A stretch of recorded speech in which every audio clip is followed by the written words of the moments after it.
Kita awali dengan informasi pertama. Saudara, untuk menurunkan kasus COVID-19, Polda Aceh melakukan langkah peningkatan program tracing, testing, dan juga treatment.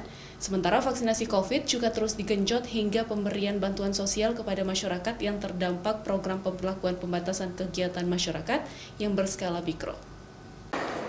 Kapolda Aceh Irjen Pol Wahyu Widada menyebutkan, untuk dapat menurunkan angka positif dan jumlah angka kematian akibat COVID-19, maka kebijakan 3T yaitu tracing, testing, dan treatment harus terus ditingkatkan.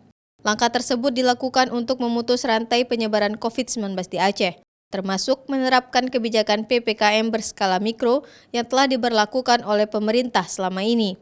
Langkah lain, vaksinasi COVID-19 juga terus digenjot.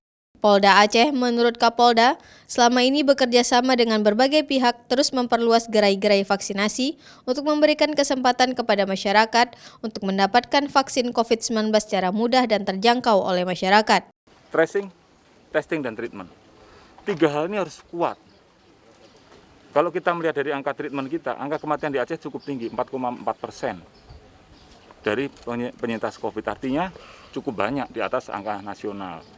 Makanya 2 hal yang harus kita lakukan, yaitu peningkatan testing dan tracing ditambah dengan melakukan perubahan perilaku untuk mengikuti protokol kesehatan. Yang paling terakhir adalah mungkin paling mudah untuk kita lakukan adalah meningkatkan vaksinasi.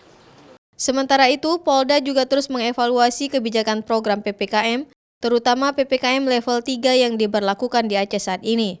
Bagi masyarakat yang terdampak PPKM, Polda Aceh memberikan bantuan sosial untuk membantu warga mencukupi kebutuhan hidup selama kebijakan PPKM berlangsung. Mustajab, Kompas TV, Banda Aceh.